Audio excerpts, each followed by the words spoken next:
Sziasztok! Üdvözlök mindenkit a fénytől elzárt területeken. Nos, a mostani kifejtős témája. A nő, aki egy érmét tart a kezében, azaz a nők és az ő értékeik, amivel küzdünk és harcolunk már. Hát, hogy is mondjam, elég régóta. Nos, 4 kártya érkezett erre a témakörre, és ásványokat is választottam hozzá. Az első kártya az arctalan szellemek és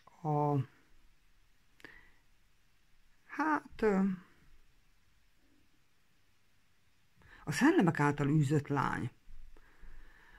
Méghozzá a szellemekkel, a szellememberekkel, tehát olyan lezáratlan kapcsolatokkal a múltból, akik még mondjuk mindig kísértenek. Ja, egészen pontosan ez a kísértett lány. És hozzá pedig kaptok egy kígyó achátot, ami egy ilyen gyönyörű, szép, olyan, mint a kígyó bőr lenne. A második kártya a Nautilus hercegnő, ez egy tipikus kagyló egyébként, és nagyon erős személyes növekedés. A hozzá választott ásvány pedig a smaragd. Nyilván ez nem egy tiszta smaragd, de ahogy látod, de smaragdnak éppen smaragd. A harmadik kártyánk a szárnyas látó kártyája, ami a tisztán látásról és a pszichikus képességekről beszél. És egy Herkimer gyémántot választottam hozzá, ha jól tudom, akkor ez egy tibeti Herkimer gyémánt, mert hogy van benne zárvány is. Egyébként ez egy speciális, nem vágott, hanem önmaga által növesztett 2 csúcsú kristály, mármint hogy hegyi kristály, nem gyémánt, ugye nyilván, de úgy hívják, hogy Herkimer gyémánt. És a negyedik kártya pedig a 3 boszorkány nővér. A 3 vagy a 3-ak ereje. Ő pedig egy nagyon szép tigris szemet kapott. Válassz egy kártyát, vagy egy ásványt, és találkozunk a kifejtésnél. Sziasztok, kedves egyes csapat! A szellemeitekkel és a kígyóacháttal. Na nézzük, hogy mi nektek az üzenet, vagy mit jelent ez a sok-sok szellemember és a kísértett lány. Húzok erre én még néhány kártyát ebből.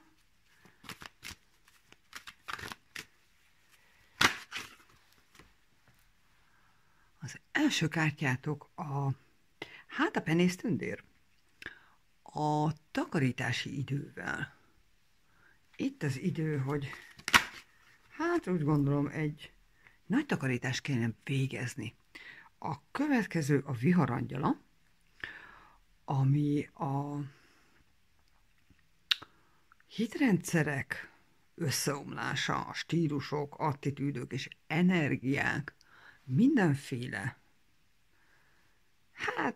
hogy is mondjam, ez ilyen viharszerű leomlások körülbelül, így tudnám fordítani. És keresünk még egyet, ami pedig a száraz virágtündér, mint az édes emlékek. Na, ezt kössük most össze.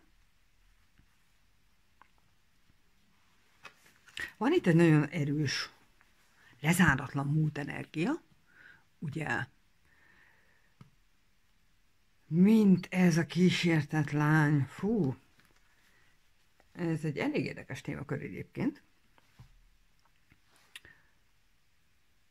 A kártyák azt mondják, hogy itt az ideje a takarításnak, ami nyilván nem azzal fog végbe menni, hogy ugye mondjuk olvasásokat hallgatsz, mert hogy nagyon-nagyon erősen,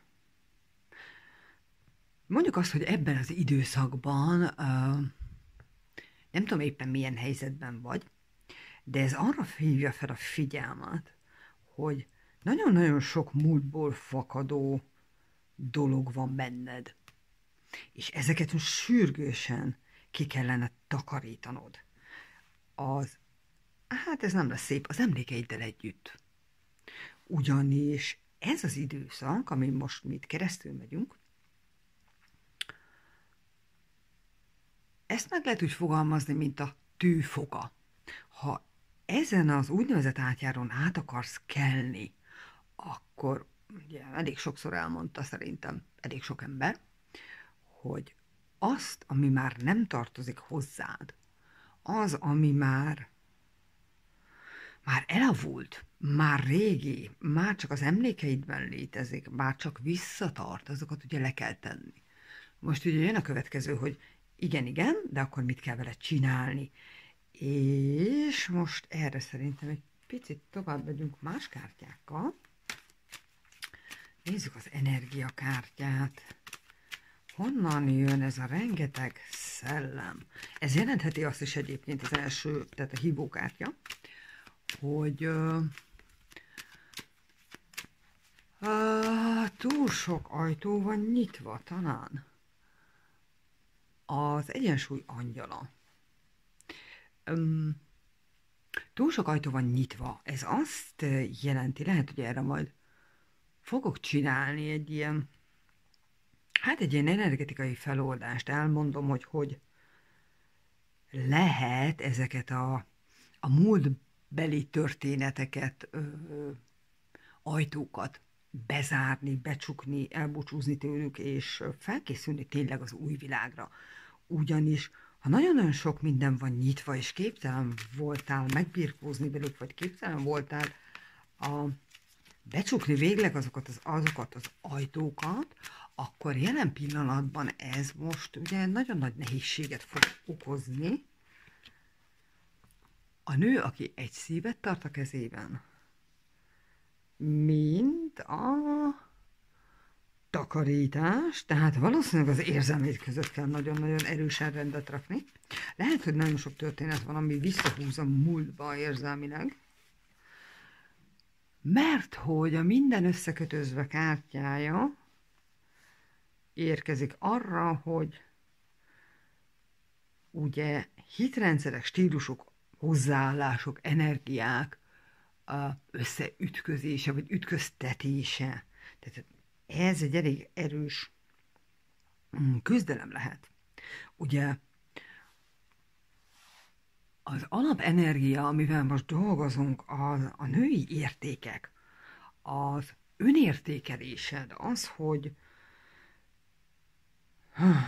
miket vettél fel másoktól, miket tanultál másoktól, és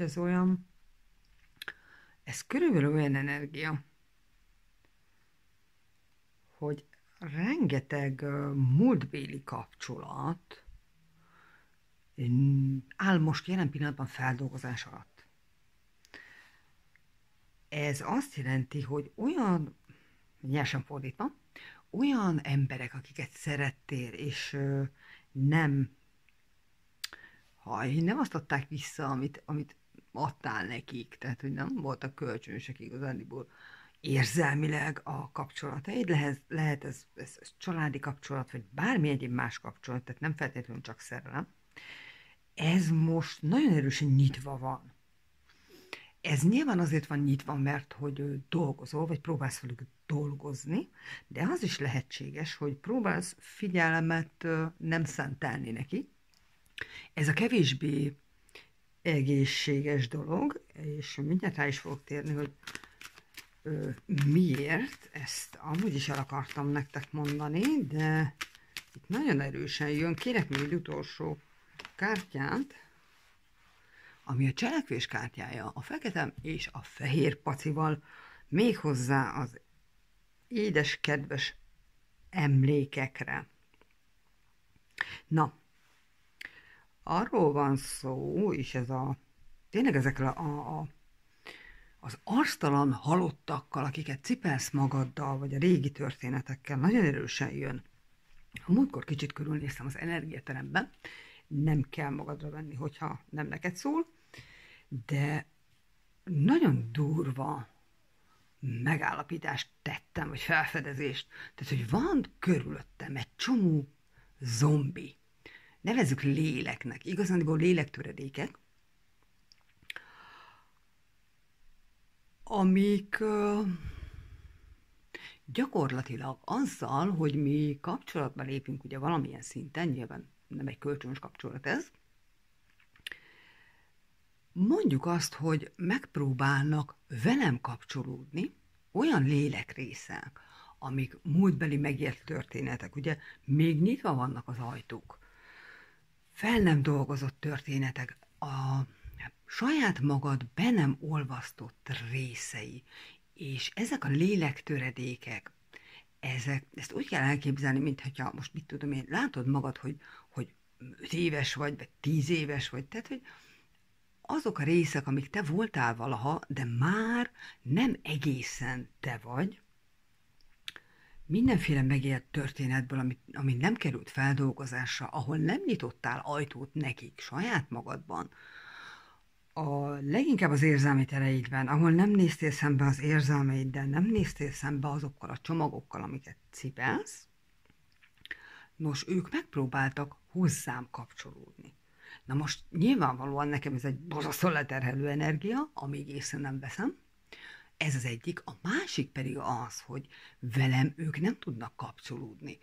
És nem én vagyok az átjáró. Én meg tudom mutatni nektek, hogy hol vannak azok a történetek, ahol te saját magadba tudsz szállni, és meg tudod keresni, hogy te hol és mit vesztettél el annó magadból, valamint vissza tudom küldeni hozzátok, más egyebet nem igazán tudok tenni. Mondható, hogy nyilván nekem ez az egyik profilom is, hogy ilyenekben a segítségetekre legyek, de ez, hát hogy is mondjam, most ez nem fenyegetés, meg mit tudom, én nem akarok senkit megtámadni, meg lecseszni, meg ilyenek, ez arról szól, hogy ezen a tűfokán, tehát ha most csak mondok valamit, a te lelked mondjuk, mit tudom én, 70%-on áll, mert annyit sikerült a különböző történeteken keresztül magaddal cipelni, és van 30% ismeretlen, be nem olvasztott, fel nem dolgozott, az nem nekem hiányzik, az neked hiányzik, és ezzel a 70%-kal a büdös életben nem fogtok tudni átjutni ezen az úgynevezett tűfokán, mert ez tényleg arról szól, hogy mindent be kell tudnunk integrálni. Ezt is elmondtam, hogy ez nem verseny, mindenki a saját módján halad, de mégis azt kell mondanom, hogy iszonyatosan sokan vannak azok, akik ezzel egyáltalán nem foglalkoznak. És attól, hogy meghallgatsz, vagy itt, vagy bárhol máshol, egy-egy olvasatot, vagy mit tudom én. Tehát anélkül, hogy te saját magad megtennéd azt a munkát, szembenéznéd azzal a fájdalommal, szenvedéssel, mit tudom én, bármivel, ami benned van, negatív érzelmek hatalmas sorával, anélkül semmi nem fog történni. Tudod, mi fog történni? Jobban érzed magad egy kicsit, addig az időig, amíg meghallgattad azt, ugye van ez a nagy spirituális áramlat, hogy ugye csak a jóról beszélünk, meg jaj, nem szabad, meg nem szabad elmondani, meg nem szabad negatív módon beszélni, nem basszus, valóságos, realista módon kell beszélni azért, hogy ami kell, ami szükséges, amit meg kell mutatni, amit észre kell venned, amit fel kell ismerned, az nem annak az érdeke, aki olvas, aki ezt elmondja neked, hanem a te érdeked. És attól nem nekem vagy nekünk lesz jobb, hogy te végre szembenézel velük. Viszont ebben hogy is mondjam, ebben a káoszban, amiben most kívülbelül élünk, nem csak azért fontos, hogy te saját magad szembenézz ezzel, vagy ezekkel a dolgokkal, hanem azért is fontos, mert hogy fogalmazzak, ezt hát lehet, hogy ezért többször elmondtam már, amilyen energiák folyamatosan áramlanak és épülnek be az energiatérbe, azok mindent fel fognak erősíteni. És nagyon sokan tévelyegnek, mondjuk így az életükben, és nehogy azt hitt, hogy én nem voltam, meg adott esetben még bizonyos dolgokban, még mindig nem vagyok mondjuk tudatában ennek, és nem játszottam magammal én is ilyeneket, azért tévelyegsz idézőjelben, mert a 70%-odra koncentrálsz, most mondjuk ezt így, hogy ez egy 70%, míg az a 30%, ami el van rejtve, ott adott esetben nyilván azért nem nézel rá, mert nem mersz ránézni, mert már annyira erős érzelmi töltetekkel rendelkeznek, hogy ez elriaszt.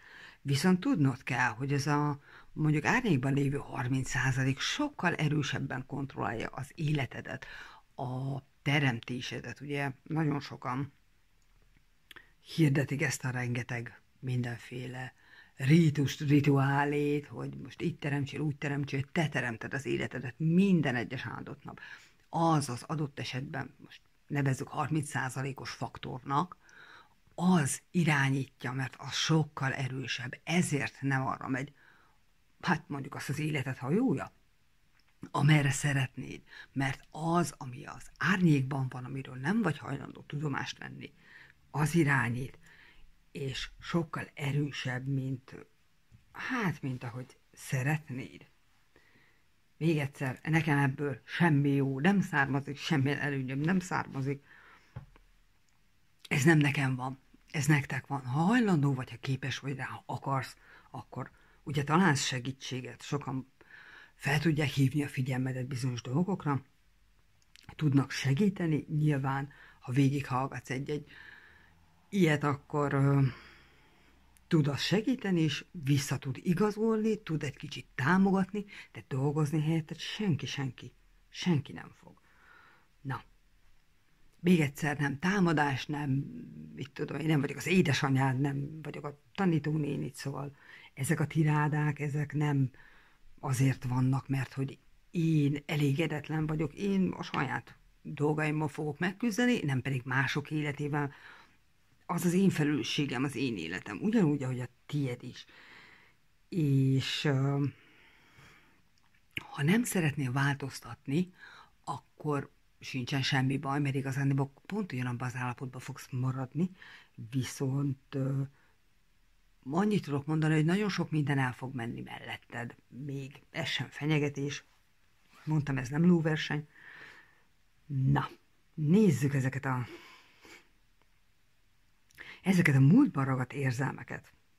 Szerintem meg fogom csinálni, el fogom mondani, lesz egy ilyen képzeletgyakorlat, egy ilyen elképzeléses gyakorlat, hogy mit kell tenni ahhoz igazándiból, hogy azokat az ajtókat, kapukat, ugye ez a káosz, ez azért is van körülöttünk, hogy fel tudjon minden olyasmit hozni, amire már nincsen szükségünk, és segítse ezeket az átalakulásokat és elengedéseket. Viszont aki annyira azért nem tudatos, hogy tudja, hogy ilyenkor mondjuk mit kell csinálni, vagy mit lehet csinálni, az nem mondom, hogy nincsen kétségbe esve. A másik az, hogy ugye kiraktam egy videót talán tegnap, és pontosan nem emlékszem rá, hogy a Mars retrográd milyen változásokat hozott? Minek volt igazándiból a záró akkorja?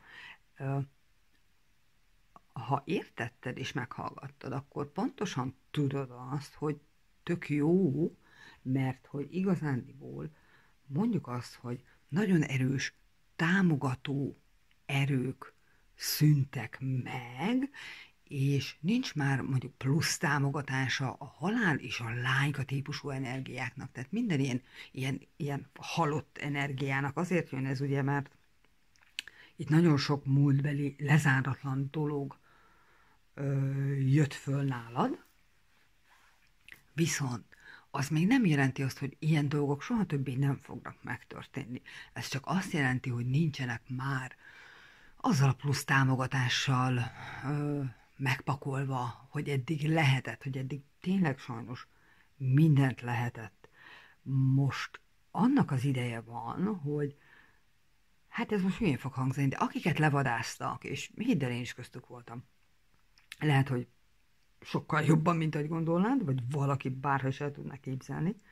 Szóval az úgynevezett áldozatok, ugye az áldozati szerepekről sokat beszéltem.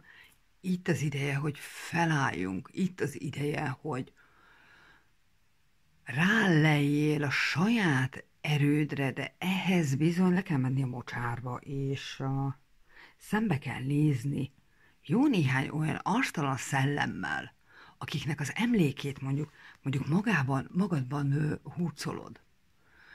És ez kicsit olyan, mint hogyha most durva fog hangzani, mint hogyha minden volt kapcsolatodból eltettél volna egy darabot, mondjuk, üvegben, és ezt így őrizgetnéd. Persze nyilván ez nem csak jobbára nem idei, tehát hogy ebben az életbeli kapcsolatokról szól, viszont én azt mondanám, hogy nagyon sok minden van, amit most nyugodtan elengedhetsz.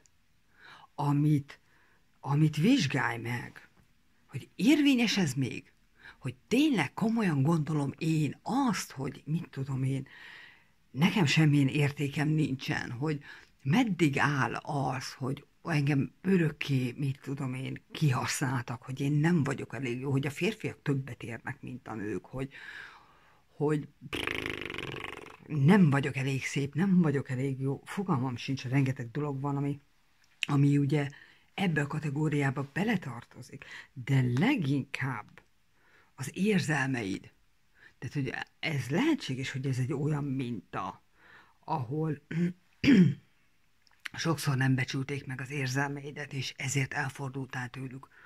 Lehetséges, hogy ez egy olyan minta, hogy nagyon sok régi kapcsolati haragot, gyűlöletet, ugye különféle visszaélésekkel, ez a halál és a lányka energia. Rengeteg sok ilyet hurcolsz magaddal, és próbálsz nem tudomást venni róla. Na most ez az a 30%, ha 70-30-ra osztjuk azt a tudatos és úgynevezett ugye tudattalan részt, akkor ugye ez az irányító, kormányzó erő, amit eddig sem sikerült megtörni, nem sikerült mondjuk megoldani, vagy nem sikerült egy másik árokba átterelni az életedet, mert időszakosan mindig mondjuk azt, hogy lehetett javítani a dolgokon, de aztán újra és újra ugyanabba a csapdába estél vissza. Ezek azért voltak az ismétlődő típusú kapcsolatok, vagy mit tudom én, hogy minden próbálkozásodnak mondjuk ugyanaz lett a vége, mindig ugyanolyanak voltak a párkapcsolatai, de ez lehet például munkahelyi helyzetek is, a barátságban, vagy mit tudom én, a családon úgy érzed, hogy mindig ki tolt veled. Ez mind-mind azért van, mert az a 30%, ami nagyon-nagyon erősen dolgozik benned, valahova eldugva, elásva, elsüllyesztve, az hekkelte meg az életedet, és nincs csak itt van az idő, meg az erő hozzá, hogy itt most egyensúlyt teremtsünk. Hogy egyensúlyt teremtsél saját magaddal, saját magadban. Mert hogy azért mondjuk meg őszintén, hogy ez a megkötözött állapot már hát sokunknál rohadt régóta tart, és iszonyatosan kellemetlen. És az is tök rendben van egyébként, hogyha ezért nagyon-nagyon mérges vagy. Ugye az érzelmekhez hozzátartozik nem csak a pozitív, a negatív érzelmek is. Oda kell fordulnod az érzelmi világodhoz, és az is lehet egyébként, hogyha felengeded mondjuk azt a sok negatív érzelmet, amit itt lehet érzékelni, ugye a feltakarítással, mert már elég sok minden, mondjuk azt, hogy megpenészesedett, akkor lehetséges, hogy most ezeket ugye jó, szeretünk csak a jóra emlékezni, meg a szépre, meg ugye tudjuk, hogy az idő megszépíti az emlékeket is. Nagyon-nagyon sok olyan dolog fog tudni feltárulni, amit lehet, hogy egy ilyen kis kedves emlékként őrizgettél, És amikor egy teljesen másik nézőpontból megengeded magadnak, hogy ugye az érzelmeidet fölengedd, és újra tud értékelni azokat a múltbeli helyzeteket, azokat akár kapcsolatokat emberekkel, ki fog derülni, hogy hát ezeket csak te őrizgetted úgy, és nem biztos, hogy pont az volt, pont édes volt az az emlék, pont kellemes volt ez az emlék, csak adott esetben, akkor abban a helyzetben, amikor nem tudtad feldolgozni az érzelmeidet, akkor csináltál egy olyan pillanatmentést, ami egy hamis kép volt. És ez is jön, hogy ezekkel a halál és a lányka típusú energiák, ugye rengeteg befolyásolás, rengeteg a kontroll, uralkodás, nagyon sok olyan kontroll és uralkodás van egyébként az életünkön, amiről az átlagembernek fogalma sincsen. Tehát fogalma sincsen arról, hogy mondjuk a napi rendszerességgel mikor nem mondanak az emberek igazat, miért csinálják azt, hogyan befolyásolják egymást, miért hiszel el bizonyos embereknek mindent, és miért nem tudod róluk elképzelni mondjuk, hogy nem mondanak igazat. Hát ez leginkább azért van, mert ugye megfelelő módokon befolyásolnak, és hidd el, hogy ha ezzel szembenézel, nagyon-nagyon sok minden ki fog tudni tisztulni az életedből. Persze, csak akkor, hogyha akarod, és hogyha teszel érte. Ha neked ez így jó, akkor nyilvánvalóan ezzel senki nem fog vitatkozni, mondjuk. Na, egy kis taró is rögtön meg is fordult, egy érmék 8-as. Ez az érmék 8-as azt mondja, hogy ugye megvan neked, megvannak az értékeid, megvan a hatalmad, megvan ez a legyél büszke arra, amit van, és ami vagy. Lehetséges, hogy ez egy hosszú folyamat egyébként, amíg egyébként ugye a 8-assal ez lehet egy nem csak a hatalmat jelenti, hanem ugye annak az elfojtását is. Tehát ugye egy nagyon durva elfojtásokon estél keresztül.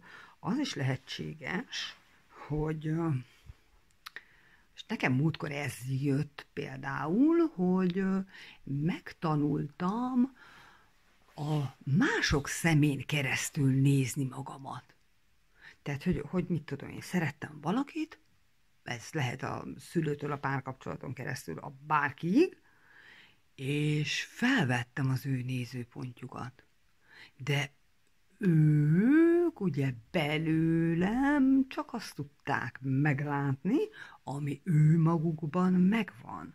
Tehát, hogy értsd, hogyha most mit tudom én, te színvak vagy, most csak mondok egy hülye példát, és te nem látod a pirosat, én meg piros vagyok, akkor ha rám nézel, akkor te mit tudom én, látsz valami fehéres, feketés, szürkés, akármilyen foltot, de te nem látod a pirosat, ami én vagyok. Ez ugyanúgy nyilván visszafele is igaz. Tehát, hogy az, aki téged lát, az nem azt látja, aki te vagy, hanem ez nagyon furcsa lesz egyébként, de azt a verziót látja belőled, amit ő tud értelmezni. Tehát, hogy a mások nézőpontjának a levetkőzés, ez ezért is nagyon-nagyon fontos, és lehetséges, hogy egyébként, ha megtanultad mondjuk a mások szemével nézni saját magadat, tehát mások befolyásolták az önértékelésedet, a belső szabadságodat, meg minden más, ez egy nagyon-nagyon veszélyes dolog, mert nem tudod tisztán látni önmagadat. Ez olyan, mintha megjön egy durva hasonlat, mint kölcsönvetted volna mások szemét, kiveszed a sajátodat, és beteszed a másik szemét, hogy azzal nézd magadat. Ez, hogy is mondjam, ezekkel az energiákkal nagyon erősen fognak tudni ezek feloldódni. Hülye hangzik, de vedd ki a másik szemét a saját szemgödrödből. Nyilvánvalóan ez nem egy kellemes dolog, és nem egy 5 perces munka, de szerintem ez nagyon erősen mutatja azt, hogy rá fogsz jönni, hogy mondjuk hol vetted kölcsön a másik értékrendszerét, a másik értékelését, mondjuk, mit tudom én, hol fogadtad el azt, amit mások mondtak rólad, meg ha érzelmileg, akkor az is benne van, hogy hol vetted föl mondjuk, ha szerettél valakit, akkor az ő értékrendszerét, vagy értékelését saját magadról. Hol tetted a magadévá, és mondjuk ez hol fosztott meg igazándiból a saját értékeitől. Tehát, hogy nem kell azt 100%-ra venni, hogy az a másik ember képes arra, hogy meglássa a te értékeidet benned. Ha ő benned nincs meg ez az érték, akkor azt sem tudja, hogy mi az. Tehát, hogy ezért annyira nagyon mélyen, komplexen és bonyolultan lehet csak elmagyarázni azokat a dolgokat, hogy hogyan és miért működnek a párkapcsolatok, és miért éppen úgy.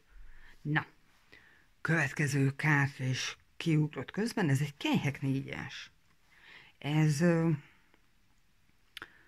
ugye vagy erős alapok és fejlődés, vagy pedig egy erősen megakadt energia. Valószínűleg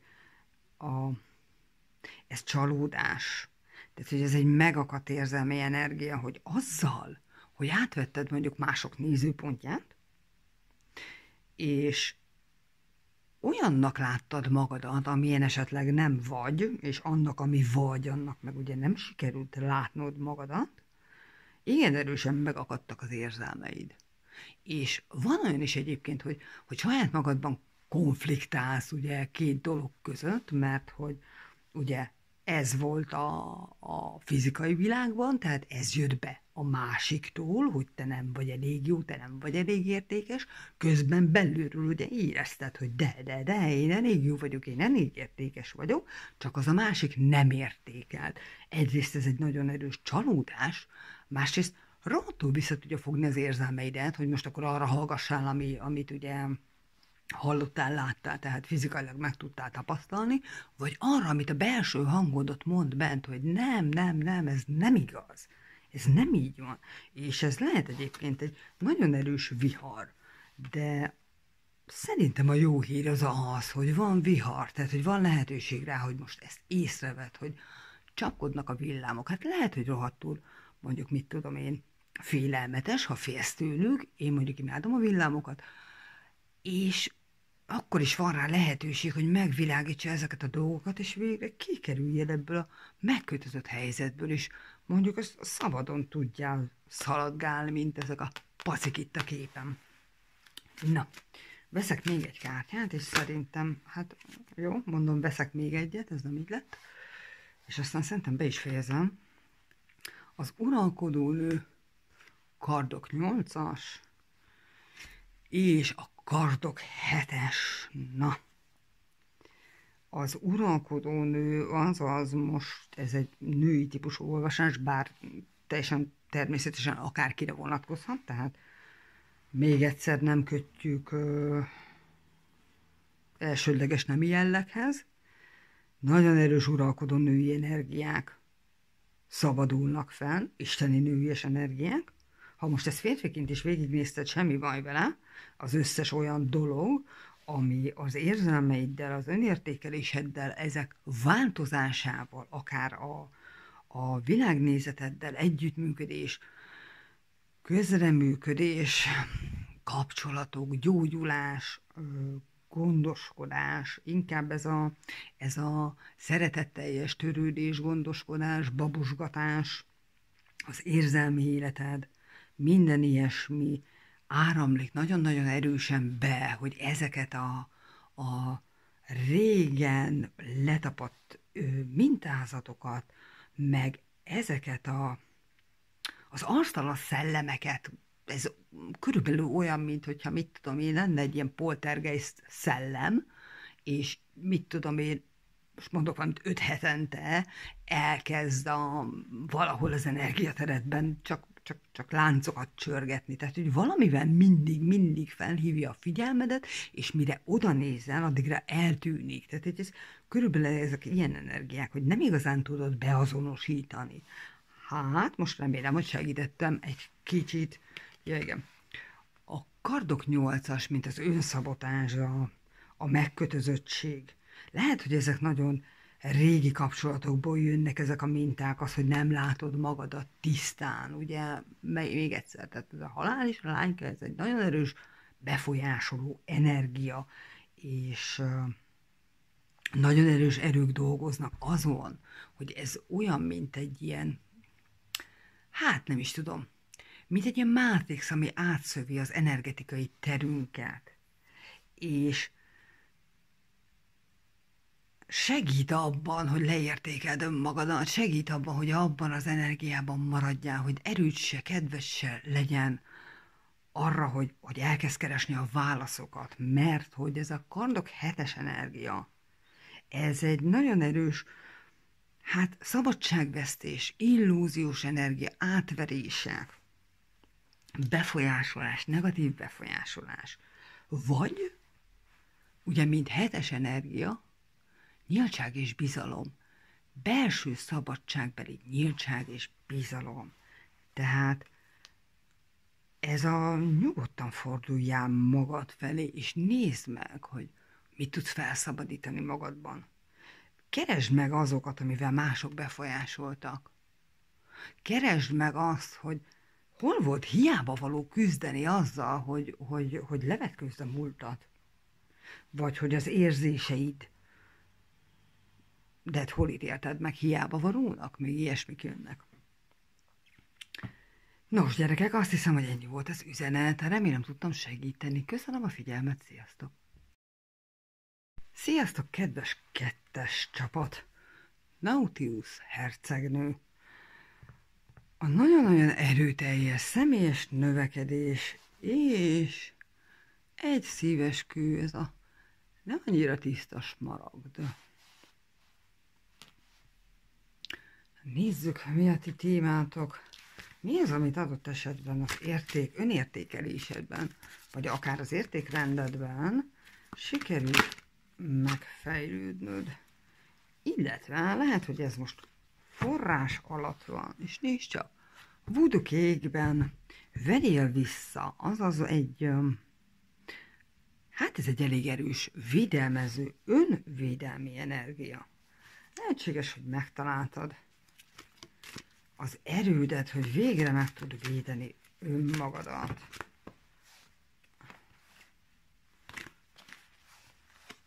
Ezeket visszateszem. Na. A következő kártya pedig a lefolyós ellő, az érzékiséged gyönyörű. Hát ez elég erőteljesen. Halál és a lányka energia. Nagyon. Olyan energiák, ami hát a második csakrában rejtezik. És az önértékeléssel, az érzékiséggel és a szexualitással vannak kapcsolatban. És jött még egy kártya, a 3 sors kártyája. Ez a, hát ki mint vet úgy arat? Hát ez egy érdekes kombináció egyébként.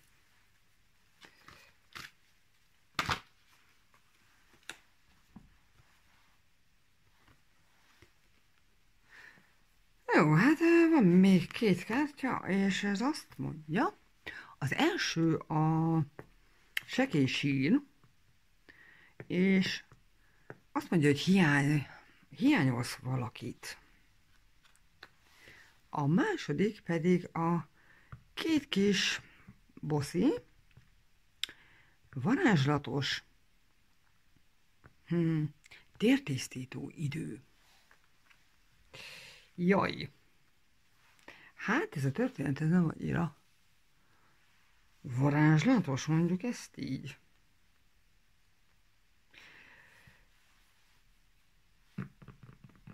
Szexualitással való visszaélés.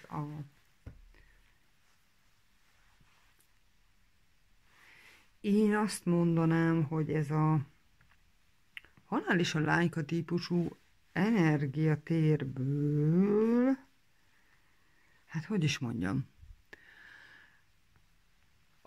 a nők alapjáraton, a női minőség, a szexuális kihasználása, a nemi erőszak, az egy nagyon-nagyon erős fegyver volt arra, hogy magát azt a szentséget megpróbálja minden téren megtörni, ahogyan, ahogyan írtották, üldözték a szent nőiességet. Ez nagyon erős megkötött energiákhoz vezetett. Az is benne van ebben, hogy ilyenkor mindig az jut eszembe, tehát, hogy hogyan hallottam azt, meg hogy hogyan volt ez ilyen, hát mondjuk azt, hogy egy népszerű, úgymond jópofa dolog, amikor olyan megjegyzéseket tettek nőkre, ugye, akik nem tudták megélni teljes mértékben a szexualitásukat, mert azért a nők nagyon nagy része, nyilván a férfiak is, de a nőknek sokkal erősebben tele vagyunk ilyen típusú sebekkel, sérülésekkel, láncokkal, ami megakadályozza azt, hogy tudjuk élvezni az életünket, a szexualitást, a kapcsolatokat. Ugye nem véletlenül maga a kapcsolódás, a kapcsolatok, a lélekkel, egy másikkal, és a szexualitás mind a második csakrában, tehát a szakrális, a szent csakrában, ami a lélek székhelye is, legalábbis eddig az volt, mind ebben gyűlik össze. Ezek egy rohadt erős energiák, és az is benne van ebben a csomagban, hogy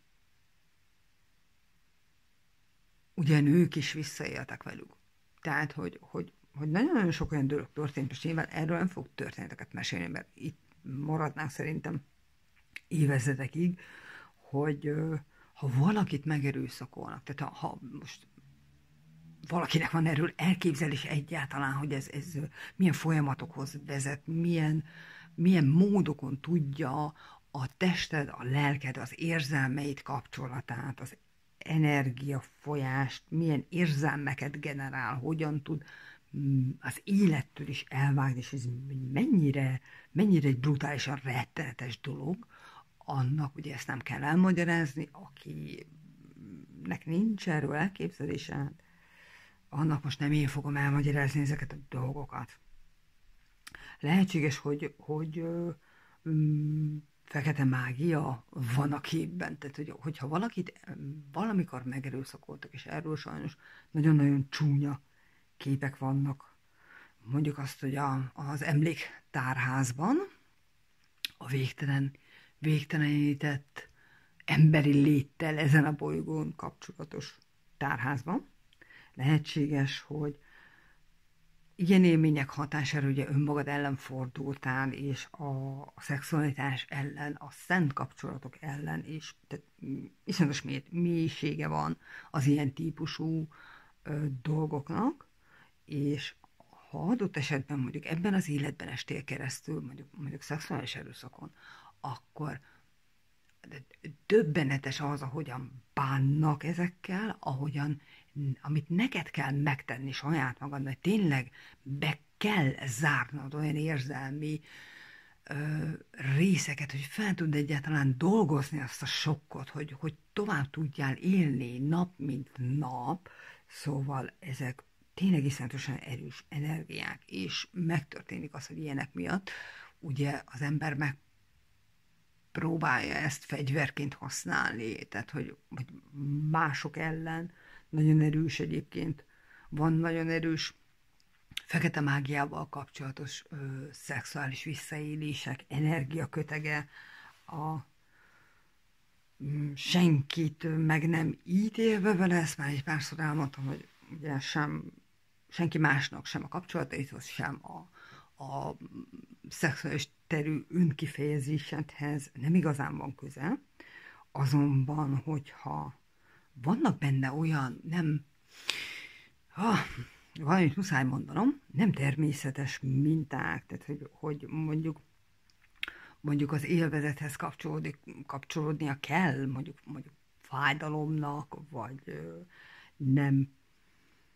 nem tudod teljesen megélni, és hogy ugye, tehát hogy miket mondtak mások ezekről az emberekről, azoknak fogalma sincsen, hogy azok az emberek, akik ilyen tereken sérültek, hogy mekkora mennyiségű fájdalmat cipelnek magukkal, mondjuk, rettenetes, minden más egyéb is rettenetes, de valahol én azt tudom mondani, hogyha bármi olyan idézőjelben eltérő az idézőjelbeni normálistól a szexuális életedben, akkor fogadd el, nyilván, tehát ez nem megítélés, hanem ez azt jelölheti, hogy valamilyen típusú ilyen sérülésed van. Hogyha nehezen tudsz megnyílni az érzelmeknek, a kapcsolatoknak, mondjuk, akár ez ugye a menstruációs ciklusodban is jelentkezhet, hogyha nem természetes lefolyású, nem normális ciklusú, minden normálisat ugye idézőjelben értek, akkor az mind-mind arra tud utalni, hogy vannak ilyen típusú sérüléseid. És az ezekkel való visszaélés, tehát ez egy olyan fegyver egyébként, ahol a testet és a lelket és az érzelmeket el lehetett választani, és ezt hát hogy mondjam, szóval belülről tudom, hogy mi ez. Iszonyatosan erősen, hát hogy mondjam, alkalmazták ezt ellenünk. És most van az az idő, ahol ez a személyes fejlődés, és ez azért egyébként szerintem, nem tudok más mondani, hogy gusztustalan, mert azoknak az embereknek, akik ilyet elszenvedtek, természetesen lehetett ez férfi ember is, tehát hogy létezik ilyen is, de nyilván a skálán általában azért ez a kisebbik mértékű, de még egyszer, tehát bármit mondok, nem feltétlenül számít az, hogy most neked mi az elsődleges fizikai jelleged, fizikai nemi jelleged. Szóval ez a növekedés, ez azért lesz kegyetlenül fájdalmas, és én még mindig azt mondom, hogy sajnos igazságtalan is, mert akik ilyen sérüléseken keresztül estek, nem kell, hogy ebben az életben legyen, lehet, hogy ennek csak az emlékét hordozod,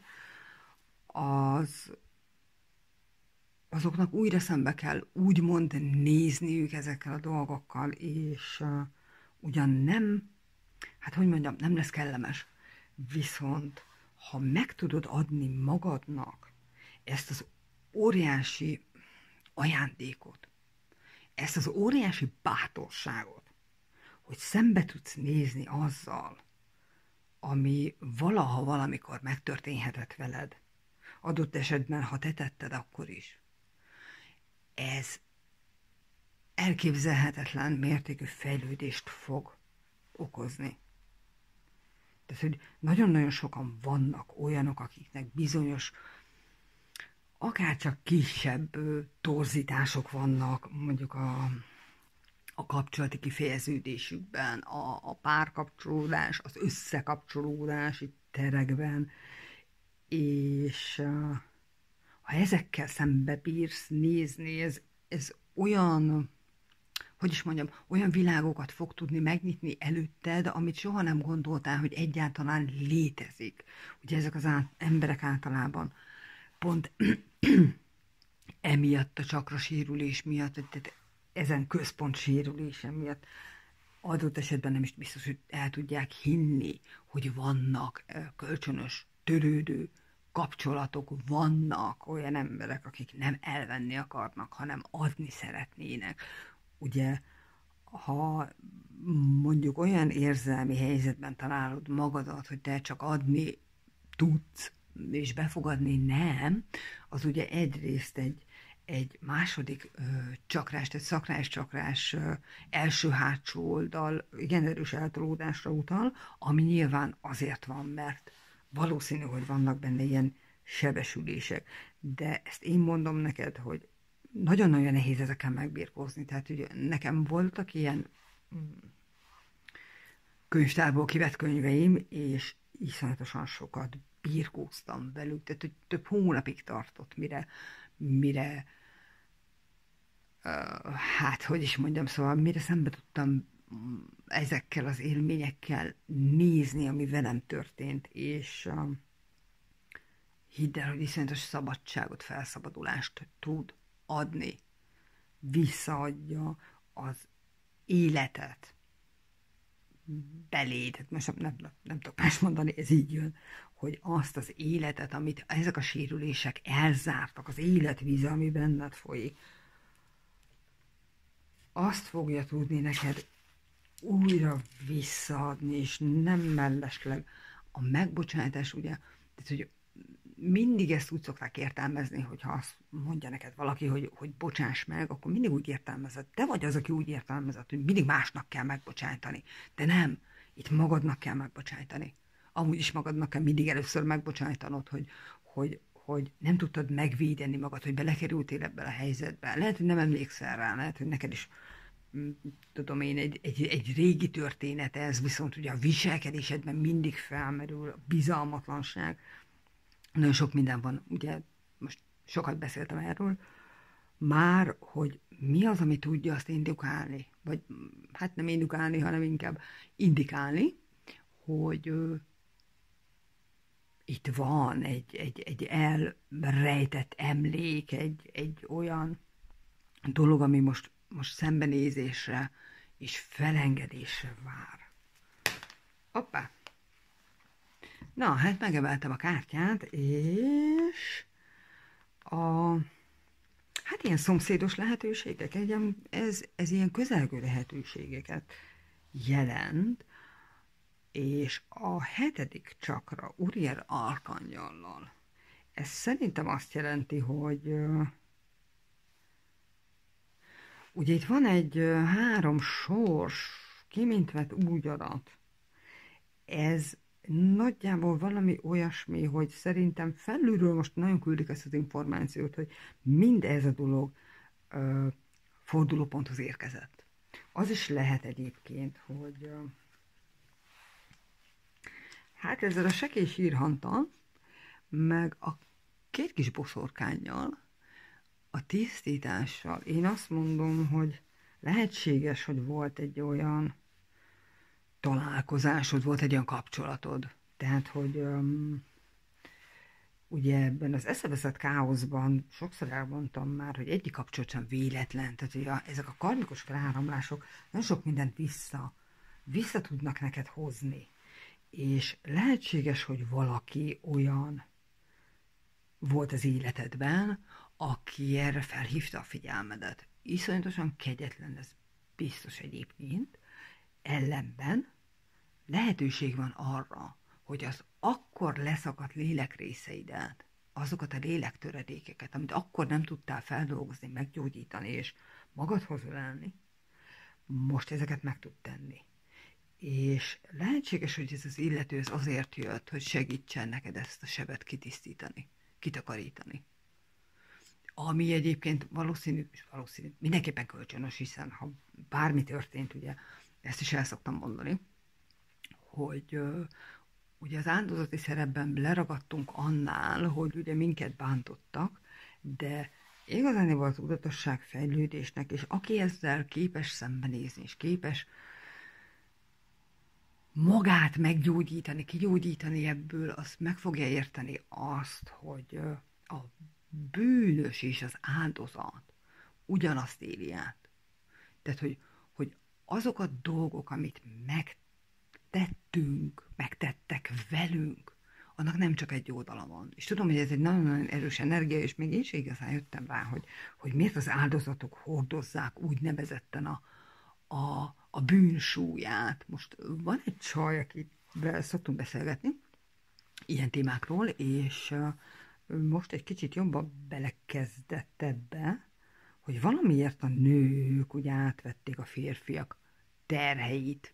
Lehetséges, hogy ez kapcsolatban van egyébként azzal, hogy ugye a férfiak a felsőbb csakráikat nem nagyon használgatják, tehát hogy lehetséges, hogy nagyon sok minden, ugye, ha veled történt ez az erőszak, akkor az, aki megtette azt az erőszakot bárhol, bármikor, bármilyen témakörben, az az ő tudatalatti, tudatfelettiében is egyébként ugyanazt a lenyomatot hordozza.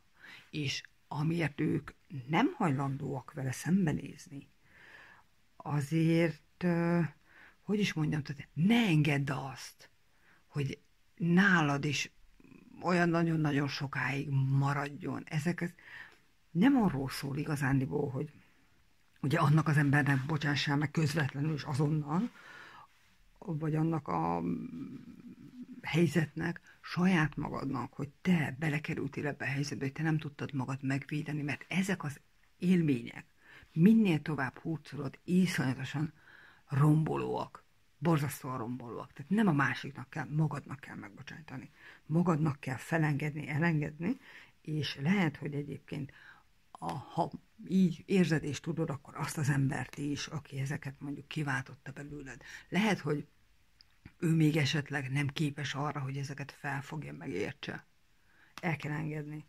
És itt a lehetőség, hogy ki tud tisztítani. Ezek annyira egyébként elképzelhetetlen terhek, és a saját életminőségedet teszik a gondolkodó ember. Rontják olyan helyzet, vagy tehát olyan mértékben, amiről sajnos elképzelésed nincsen, mert felvetted alapnak. Na nézzük. Mit akarnak még itt mondani? Nem mondanak semmit. Tudod, mit jelent ez? Ez körülbelül azt jelenti, vagy azt jelenti, hogy azért van itt, szóval, valaki közeledni fog. Van, aki kapcsolatban van a felsőbbényével. Tehát egy olyan ember, aki soha semmilyen körülmények között nem tenné meg ugyanezt veled. Ez a típusú lélekkapcsolat, amire már nagyon-nagyon vársz. De ahhoz, hogy ugye ez a 2. csakrában létre tudjon jönni, ahhoz ezeket az élményeket el kell engedned, ki kell tisztítanod, ki kell takarítanod. A másik verzió az, hogy a saját belső isteni férfias energiáit, ugye, ha ez a sérülés, ez egy olyan sérülés, hogy nem tudtad magad megvédeni, akkor ez a nagyon-nagyon erős személyes növekedés, ez azt jelenti, hogy most már képes vagy magad megvédeni. Tehát, hogy a belső, hát a férfias éned, a férfi oldalad fejlődött annyira, hogy meg tud magad védeni az ilyesmitől. Egyébként nagyon sokszor,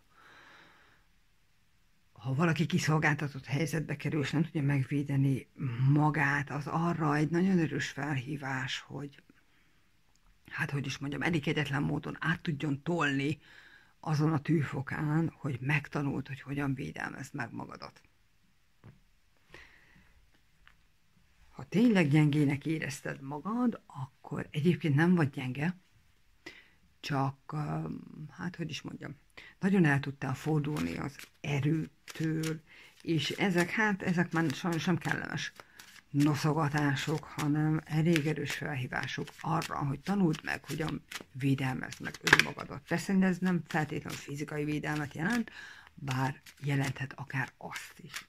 Nézzük, mi ez a közelgő vagy szomszédos lehetőségek, ami egyébként lehet egy váratlan fejlemény is.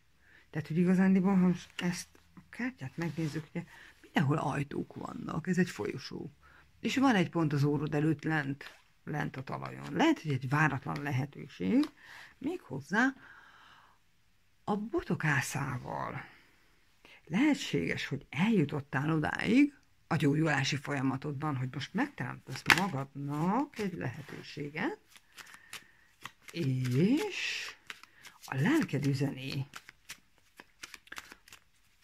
fentről, ugye a koronacsakrán keresztül, hogy még egy kicsit tarts ki. Ugye sokszor beszéltem arról, hogy nagyon-nagyon sokan vagyunk annak a szerencsekeréknek, ami egy iszonyatos, hatalmas nagy kerék egyébként, ha el akarod képzelni. Nagyon-nagyon sokan feszültünk neki, teljes erőnkből, hogy el tudjuk fordítani, és hidd el, hogy minden egyes olyan nap, amit a saját magad meggyógyításával töltöttél, vagy amit a saját magaddal való viszonyat fejlesztésével töltöttél, az lehet, hogy egy, egy szögperc azon a 360 fokos körön. De te soha nem tudhatod azt, hogy hányan dolgoznak még veled, és én mondom, mi kurva sokat dolgoztunk ezért. Forog az a kerék, hidd el. Na, azt mondja Koronacsakra és az akasztott asszony. Ez azt mondja, hogy itt a vége. Most arra kell készülnöd, szerintem, hogyha ez a nem is tudom micsoda kötél mondjuk, amit itt fel vagy lógatva arra az ágra.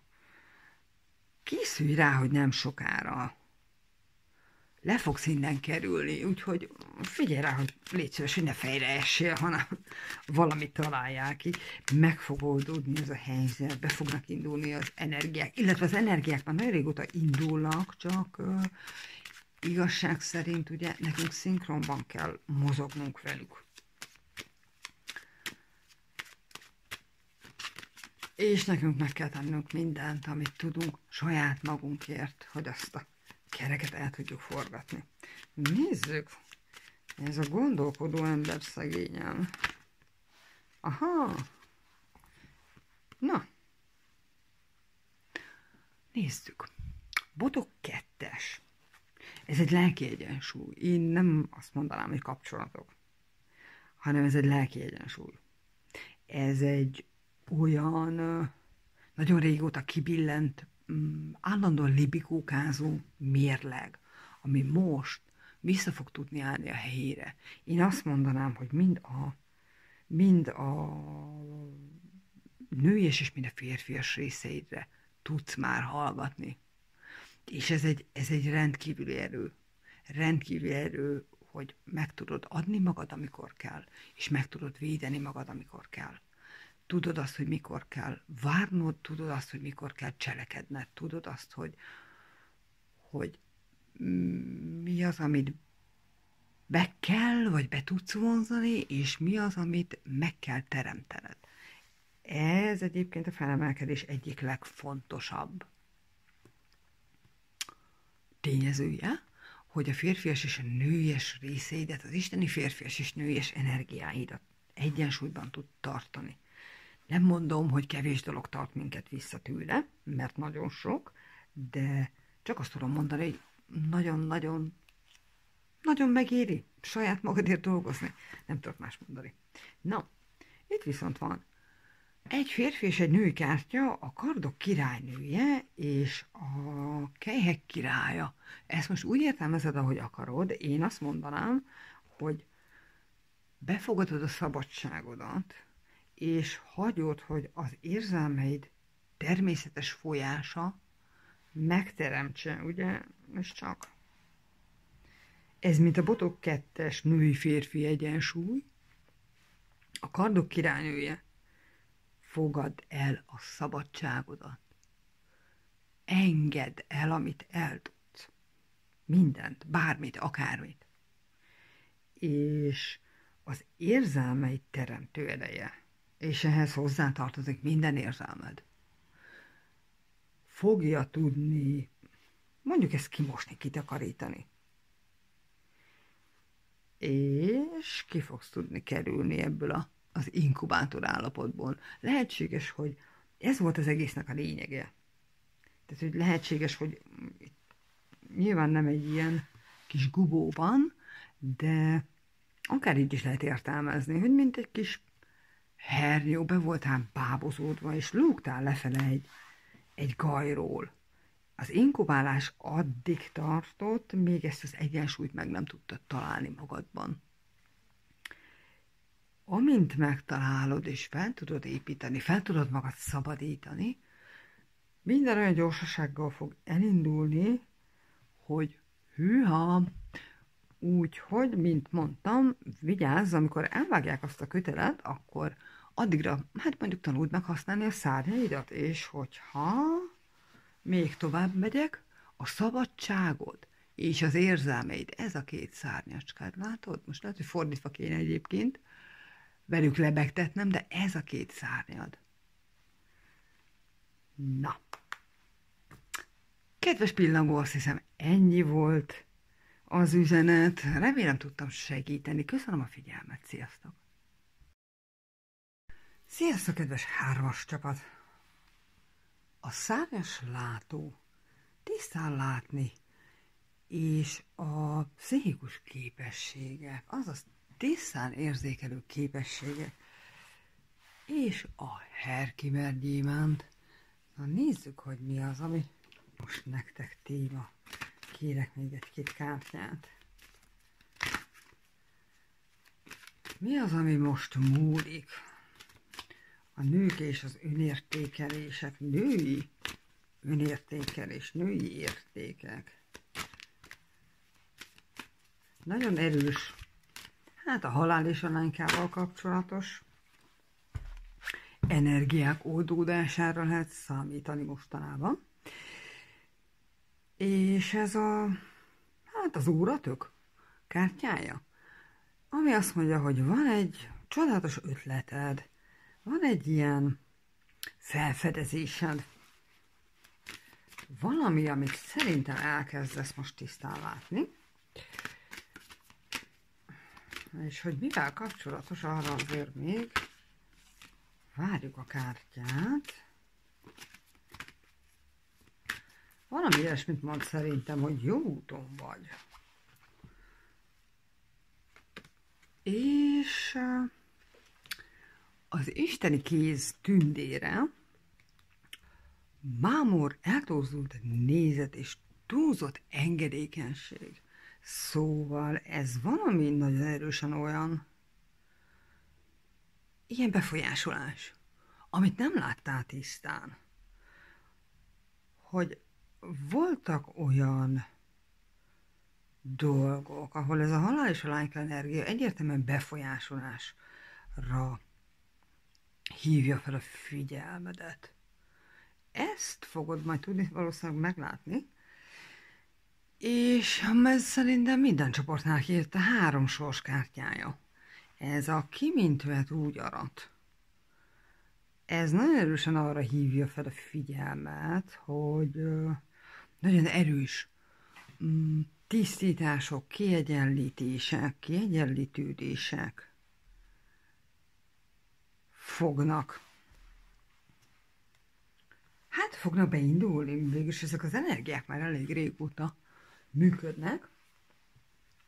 Valami vagy valaki, de nézzünk erre egy kártyát, aki eltorzította a nézőpontodat, vagy ami eltorzította a nézőpontodat, és erre most túl sok választ nem fogunk kapni, ugyanis ez a zöld világ tündére kártya, ami azt mondja, hogy a természet vár téged. A természetnek szüksége van rád. Igazság szerint ez leginkább fordítva van. Nekünk sokkal jobban van szükségünk arra, hogy a természeti erőkkel kapcsolódjunk, és természetes energiákkal tudjuk adott esetben feltölteni mindazt, amit lehetséges, hogy éppen a társadalom zaja mérgezett meg bennünk. Nézzünk egy-két kártyát az energiakártyából is.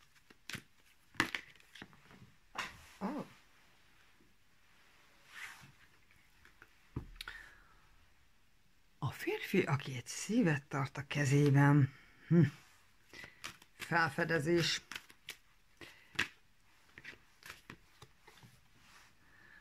A holdistennője. Ez a felső béned. Gyakorlatilag szerintem most azt mondja, hogy nagyon erősen menjél ki a természetben, mármint hogy nagyon erősen megyék a természetbe, Tehát, hogy nagyon erősen vett fel a természeti erőkkel a kapcsolatot, és most megnézem, hogy nem férünk bele a képbe. Na, még egy kicsit. Oké. Szóval, ezt most én itt közvetítem a te számodra. Valamilyen szerelmi ügyben. Hát, hogy is mondjam. Több földelésre lenne szükséged? Több természetes energiára. Mert hogy itt van két kártya.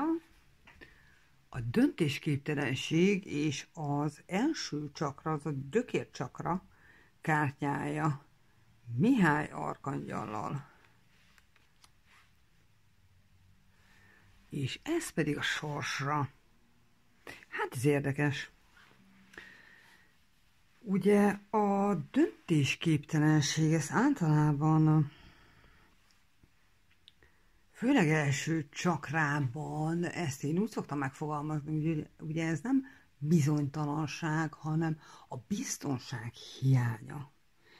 És lehetséges, hogy most van valaki az életedben, vagy eddig volt valaki egy szerelmi ügyben, és most nagyon kellene, hogy tisztán lássál.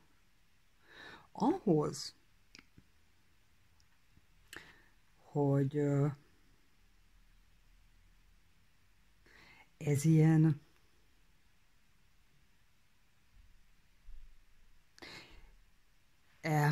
ugye ezekre azt szoktam mondani, hogy ezek nagyon erős energiák egyébként, főleg, hogy a gyökércsakrába van beágyazódva ez a döntésképtelenség, és méghozzá mondjuk a szerelmi életedben, ami akadályozza a tisztánlátásodat, ez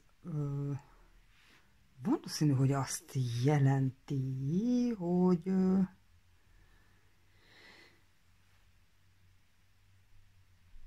mivel az első csakra ugye a világgal való kapcsolatunk, tehát hogy az első csakrában képeződik le az a világkép, amit aztán te látsz, te megtapasztalsz, amit megírtál magadnak, mint mondjuk kerettörténet, ez szerintem azt akarja mondani, hogy alapjában véve sokkal természetesebben kellene élned.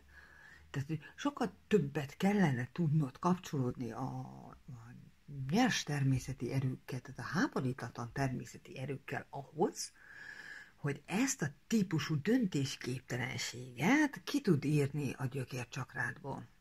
Mert hogy ez most így jön, hogy azért van ez a biztonsághiány, ez a döntésképtelenség, mert hogy alapvetően nem a saját területeden, a saját, hogy mondjam, ezt a pályádon játszol, de nem a saját természetes energetikai közegedben, ami azt mondja, hogy ez a természet, tehát ezek a természeti erők, és minél többet vagy kapcsolatban a természettel, tehát adott esetben minél többet mész el, mit tudom én, csak sétálni, vagy víz közelbe, ugye a víz, mint érzelmek, iszonyatos tisztító ereje van, minél többet tartózkodsz a természetben, annál többet tud tisztulni az a sok minden, amit a külvilágból felvettél, ami torzítja a tisztánlátásodat, ami torzítja az érzelmeidet, ami torzítja, erősíti ezt a döntésképtelenséget. Az is lehet egyébként, hogy nyilvánvalóan vannak olyan emberek, akik, hát szerintem sokan is, akik nem érzik jól magukat a társadalomban. Tehát, hogy sok ember közelében, akkor milyen, mindjárt kinyagom, ilyen tömött helyeken, ahol sok ember van, hangosak, idétlenek, mit tudom én, ordinárik, stb. Tehát, hogy azért vannak olyan emberek, nagyon sokan, akiknek sokkal a közvetlenebb kapcsolatuk van a természet minden elemével, mint ahogy azt mondjuk más emberek el tudják képzelni. És ezt a, hogy is mondjam, nyilván ez nem egy képesség, ez egy kapcsolat. Ellenben nagyon tudja erősíteni a képességeidet, és adott esetben a döntéshozatalban a mások érzelmeinek felismerésében nagyon-nagyon tudna segíteni, hogyha ugye amikor kimész a te egy relatíve háborítatlan természetű környezetben, azok az energiák rendkívül sokat le tudnak mosni rólad, amit fölvettél ugye a társadalomból. És ez most tök mindegy, hogy most éppen csak benne vagy audiovizuálisan érzékelheted akár, mit tudom én, hallgatsz embereket, nézel dolgokat, olvasol híreket, tévét nézel. Iszonyatos módon fel tudják tölteni azt az energetikai közeget, amit te saját magad, vagyis észre sem veszed, hogy mennyi olyan negatív rezgés, tehát hogy negatív érzelmi töltetű rezgés áramlik befele, ami alapvetően befolyásolja az életedet. És mivel ez az egyes csakra, tehát a gyökér csakrában van, ezért alapvetően szerintem valami olyasmit akar mondani, hogy ismerd fel, hogy mi a te természetes közeged. Ismerd fel azt, hogy ahonnan veszed az energiát, az általában mondjuk a csendes és zöld vagy kék helyek, nem pedig egy zsúfolt emberekkel teli környezet, hiszen ugye nyilván az emberek mindenki úgy él és úgy érez, ahogy érez, és ahogy él, és olyan energetikai, hogy is mondjam, környezetet teremt magában és maga körül, amilyet csak tud, vagy amilyet csak szeretne. Viszont annak, akinek nagyon magas fokú az érzékenysége, annak azért nagyon sokat kell ez ellen úgynevezetten védekeznie. Na most ahhoz, hogy ebből ne egy tartós önvédelem legyen, ehhez kell a természet segítségét igénybe venni, hogy mindig le tud magadról tisztítani azt, amit magadba szívtál, akár akaratlanul is. Nézzünk egy kis tarót hozzá, és kérem szépen, elrepült egy érmék 4-es kártya. Ez az érmék 4-es, ez ugye vagy egy nagyon erős értékrendbeli stagnálás, szerelemben, vagy most azt jelenti, hogy megtaláltál valamit magadban, amiből egy biztonságos alapot tudsz csinálni, ugye gyökércsakra, a saját önértékelésed fejlesztéséhez. Lehet, hogy ez egy ember, aki őszinte érzelmekkel közelít feléd, lehet, hogy ez egy felfedezés, amit mondjuk a szerelmi kapcsolataidban, vagy azzal kapcsolatban tettél, amit most meg tudtál látni, és ezt valahogy termőre tudod fordítani saját magadban. Ugye sokszor csak, főleg, hogy a döntésképtelen vagy, akkor az ember ugye hajlamos sodortatni magát az élettel, ami nem feltétlenül mindig probléma, viszont, hogyha úgy sodródsz, hogy közben döntésképtelen vagy, hogy nem vagy magadban biztos, hogy nem látod magadat sem tisztán, akkor ez a sodródás, ez elég sokszor neki tud verni mondjuk különböző dolgoknak, a partnak, különböző köveknek, ami ezért elég fájdalmas tud lenni. Más egy kicsit az, hogyha bele tudsz gyökerezni saját magadba, és úgy tudod magad sodortatni. Na, kaptunk még egy botok lovagját. Botok lovagja, mint tegyél a vágyaidért.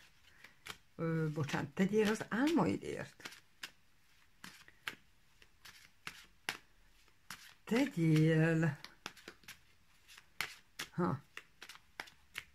tegyél azért, hogy ki tud tisztítani az érzelmi mezőidet.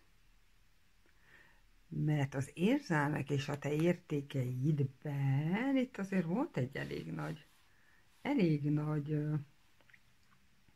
hát ilyen befolyásoltság. Tehát, hogy valaki valamilyen helyzetben valahol befolyásolt. Valahol,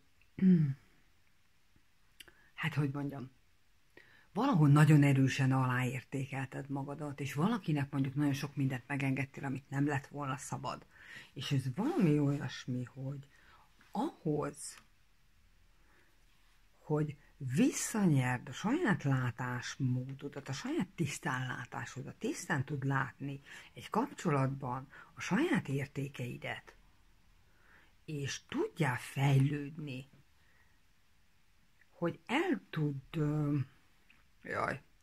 ki tud ásni ennek a gyökértelenségnek, ennek a bizonytalanságnak a legutolsó kis gyökerét is, ahhoz most minél többet menjél a természetbe, és nyilván igyekezzél fejleszteni kis gyakorlatokkal a tisztán látó képességedet, és ez azt mondja, hogy ne add fel. Most itt van a lehetőség, hogy ezeket a dolgokat kitisztíthatod, és amilyen álmaid voltak, afele haladjál tovább, mert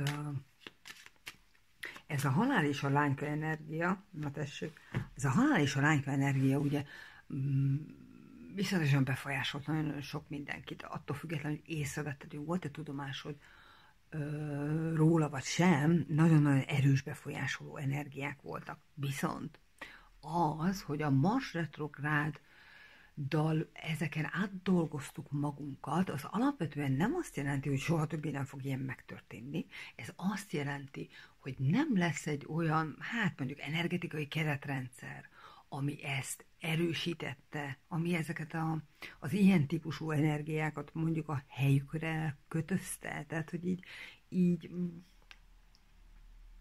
ez körülbelül olyan, mint egy ilyen energetikai ketrenc, és hogy nem engedte feloldódni ezeket az energiákat. Most viszont, ha dolgozol vele, akkor te a saját életedet meg tudod tőle tisztítani.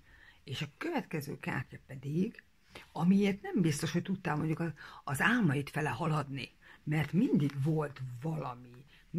volt valami megtorpanás, valami félreértelmezés, tehát ez a túlzott engedékenység, hogy túl sok mindent megengedtél embereknek, és nem lett volna szabad, és nem feltétlenül láttad tisztán a helyzetet. Most ezeket nagyon-nagyon szépen fel lehet takarítani, és tudom, hogyha most ez, mit tudom én, x év volt, ez nagyon nehéz ezt így elhinni, de hát próbáld ki. Most én nem tudok ígérgetni senkinek semmit. Próbáld ki, hogy mennyire tudsz most egyensúlyba kerülni saját magaddal. Mennyire tudsz most tisztán látni. Egyébként ez szerintem minden egyes nappal zajlik is. Ez nálam például úgy szokott megmutatkozni, hogy felkelek reggel, és akkor egy csomó mindent megértettem, ugye az éjjel feldolgoztam. Tegyél fel egyre több kérdést nyugodtan, egyre több választ fogsz kapni, és sokkal-sokkal több mindent fogsz megérteni. Na, a következő kártya, a kardok 2-es, ugye jól ráfejelt erre a döntésképtelenségre, hagyományosan a döntésképtelenség kártyája. Egyébként én azt mondanám, hogy ez egy nagyon erős belső szabadságbeli egyensúlytalanság, ami most neked így feltárulkozik. Aha, és a kelyhek 2-es, érzelmi egyensúlytalanság, az ördög, olyan típusú kapcsolatok, amiket most kell, mondjuk azt, hogy aminek a nyomát most kell detoxikálni saját magunkban. És hát nem kell, most van a lehetőség. érmék 9-es, és az érmék 5-ös. Ez nagyjából azt mondja, hogy az önértékelési korszak, ami az ördöggel, tehát azokkal a típusú nem kiegyensúlyozott, valamilyen módon kötött, nehezített, befolyásolt, negatív energiás típusú kapcsolatok tudnak most feloldódni, amelyek igazándiból, hogy is fogalmazzam meg, ezeket az önértékelésbeli hiányenergiákat erősítették. Tehát, hogy ugye mondtam, hogy az érmékötös egy nagyon-nagyon erős energia, és egy nagyon erős hiányenergia. És tehát ezek azok a típusú kapcsolatok, mondjuk úgy, amikor sokkal inkább érezted azt, hogy valaki inkább elvesz tőled, mint hogy adna, vagy hogy mintha értékelne. Tehát sokkal inkább ezek a lemerítő, leértékelő, megfosztó, kihasználó, leépítő jellegű kapcsolatok, és azok a hozzájuk tartozó hát ilyen látásmódok, gondolati, érzelmi minták, szabadságbeli minták. Erre most nagyon nagy lehetőség van, hogy ezt ki tud oldani, hogy meg tud végre érteni azt, hogy miért voltál ennyire kint a saját egyensúlyodból, szabadságban, érzelmekben, ugye a másokkal való kapcsolatodban, és miért nem tudtad értékelni önmagadat, illetve mások miért nem tudtak értékelni egy kapcsolatban. Jó, a felső béned azt üzeni, hogy sípérc kifele. Sípérc kifele a természetbe.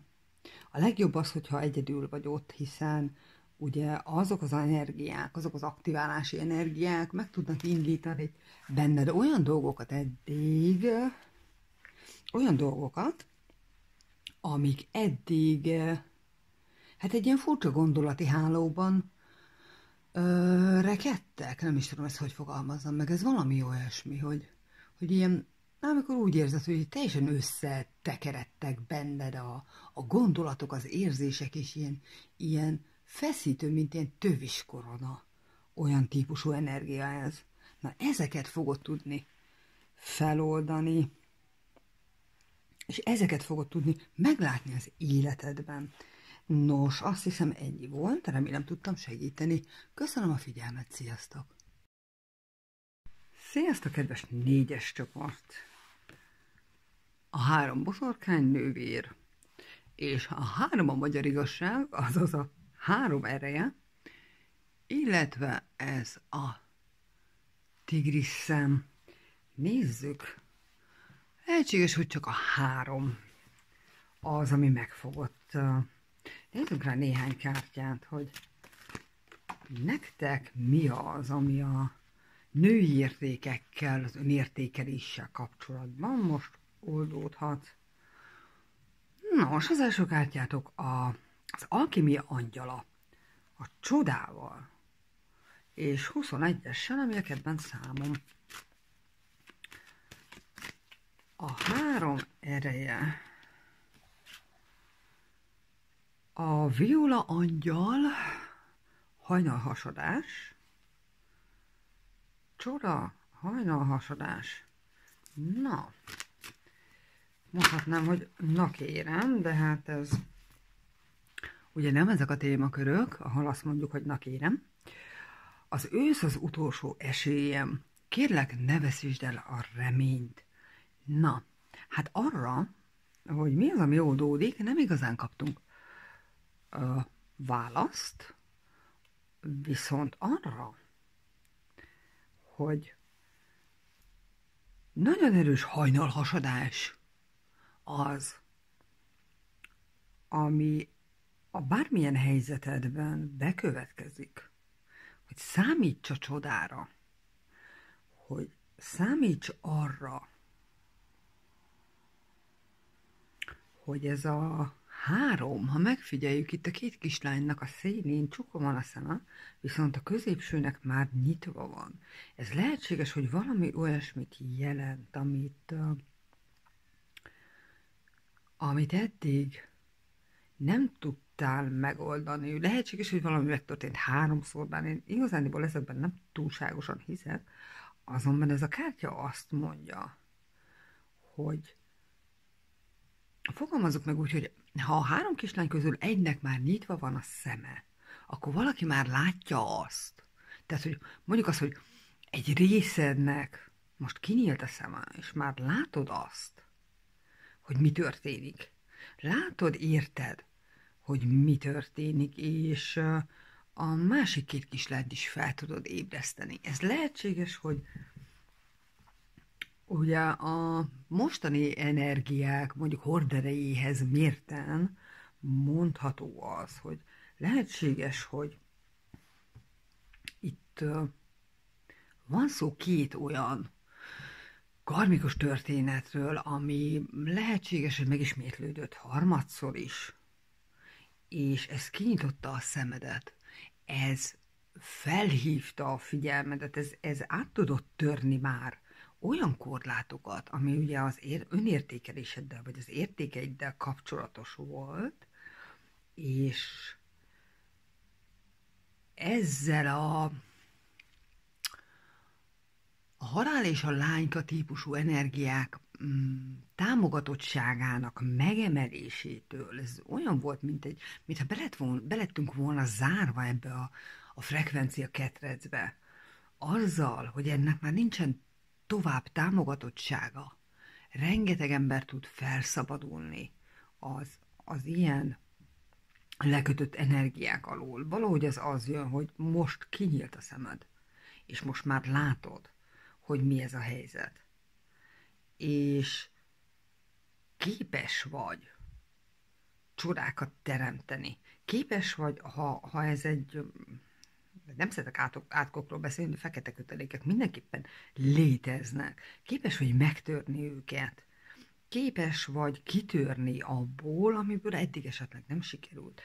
És hiába érzed magad, mondjuk azt, hogy rendkívül megviseltnek, amivel ugye teljes mértékben egyet tudok érteni, azonban a kártya azt mondja, hogy pont most ne add fel a reményt, tehát jó, feladhatod természetesen, feladod, tudom én, megadod magad az egészetnek, mondjuk úgy, egy fél napra, egy hétre, aztán utána úgyis eszedbe fog jutni, hogy nem adhatod fel.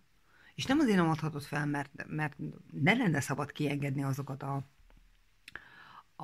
azokat az érzelmeket, amik benned vannak, pont az a lényeg, hogy fel kell engedni, ki kell engedni, és ezért nem büntesd magadat.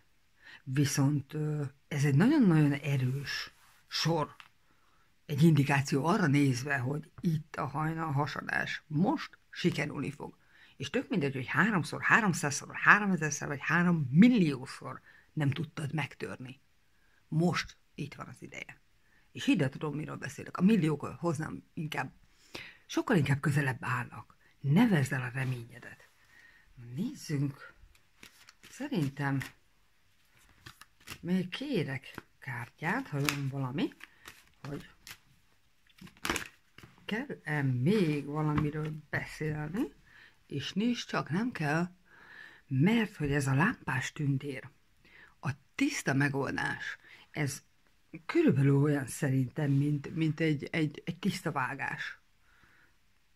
Tehát már látsz, már látod, hogy mi lesz a megoldás. Tehát, hogy ez a halál és a lányka energia, ez nagyon sok esetben olyan volt, mint hogy vakon, hülyén és süketen keringtünk volna a világban, az életeinkben, a történeteinkben. Nem láttunk, nem értettünk, mert nagyon erős befolyásoló energiák vették el a tisztánlátásunkat, a tisztán érzékelésünket, a tiszta gondolkodásunkat, a tiszta értelmi értelmezésünket, a megértésünket, egyáltalán nagyon nehezen lehetett meglátni azt, hogy mi a valóság, mi az igazság. És ennek azok számára, akik ezzel küzdöttek, iszonyatosan átütő erejű lesz. Egyébként. Nyilván ezt nem tudom megmondani, hogy mikor, meg milyen formában, de a lényeg szerintem az, hogy képes vagy rá, tehát, hogy nem merd magadban elveszteni azt a hitet, hogy képes vagy rá, mert képes vagy rá. És ha valaminek majd talán egyszer megérted, nem tudom nyilván mi ez a helyzet, de egyszer talán meg fogod érteni, hogy tök mindegy, hogy hányszor csináltad végig, volt értelme. 1, 2, volt hozzá erőd. 3, volt hozzá kitartásod. 4, volt hozzá szíved, lelked, eszed, mindened. Képes vagy rá. És jönni fognak azok a csodák. Na nézzük, az energiakártyával is húzok, remélem azért még nagyjából lehet látni a kártyákat. A gondolkodó ember.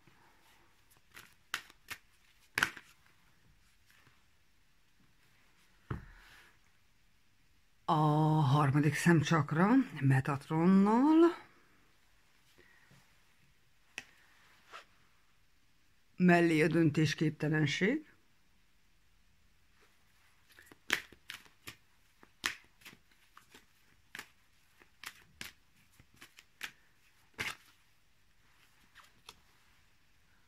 És egy vihar felhívás, vagy hát, vihar figyelmeztetés. Vihar közeleg. Nos, hogy a tisztánlátás, mint döntésképtelenség. Hát hogy fogalmazzam ezt meg? Nagyon sok olyan energetikai megkötözöttséggel kellett szembenéznünk, ami a 6. csakránkat, azaz a tisztánlátásunkat, a 3. szemünket és annak továbbfejlesztését úgy szóval szinte lehetetlenné tette. Ez befolyásolta a gondolkodásunkat, a tisztánlátásunkat, a tisztán érzékelésünket, a jelek értelmezését, az intuícióval és a felsőbb éneddel való kapcsolatodat. Nagyon sok mindent. A gondolkodó ember jelenthet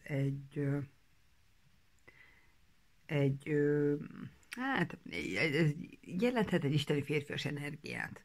Megjelenhet ez egy személy alakjában is, de megjelenhet úgy is, hogy a saját férfias oldaladdal tudod felvenni a kapcsolatot. Ez az önmagunkról való gondoskodás, a védelem, az effektív cselekvés, és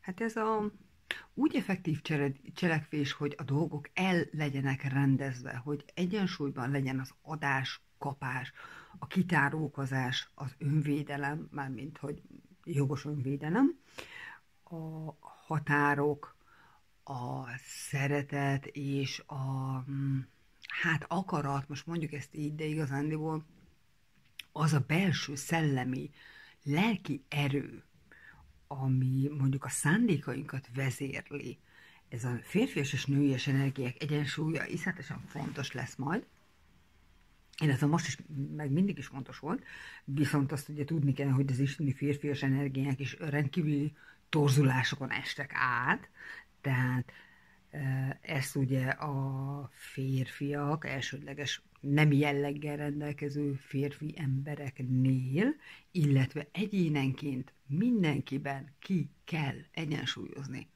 a nőies és a férfias részeket. Csoda! Vagy azt jelenti, hogy meg tudod teremteni, meg tudod tenni azt a csodát, amire már régóta vártál, vagy nagy szükséged van rá, meg tudod törni azt, ami eddig volt, bármilyen ciklus is legyen az az életedben. A döntésképtelenség az több helyen is kijön, ez ugye nem feltétlenül, illetve most itt, mivel a 6. csakrához, tehát a 3. szemhez kapcsolódik, Ezért ez ilyen gondolkodásbeli döntésképtelenség, többféle döntésképtelenség van egyébként, kapcsolódhat ez a szívcsakrához, a harmadik, mindjárt hívom, mi az? A napfonat csakrához, és bármilyen máshova is, ez most a gondolati döntésképtelenséget jelenti. Tehát, hogy amikor nem tudta tisztán kiszűrni az információkat, tisztán eldönteni, hogy mire hallgassál. És következik egy tisztító vihar. Ugye a viharokat nem tudom, hogy ki szereti, ki nem, én például imádom a viharokat.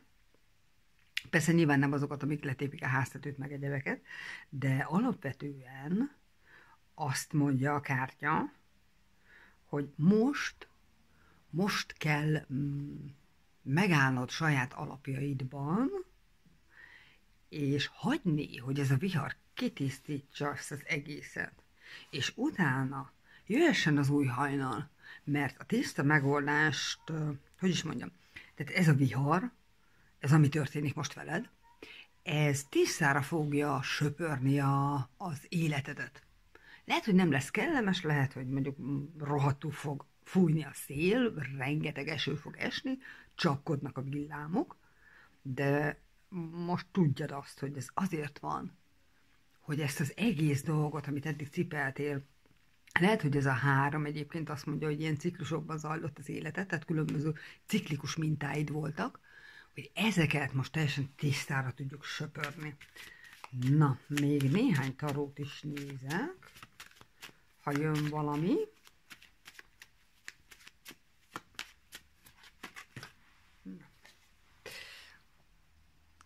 Az első kártyánk a Kelyhek 7-es lett. Ugye a Kelyhek 7-esen van 7 kehely, itt viszont nagyjából én azt érzékelem, hogy 7 állarc is van ennek a hölgynek a kezében, meg a feje körül. Ez valami olyasmi most, hogy érzelmi illúziók fognak lelepleződni.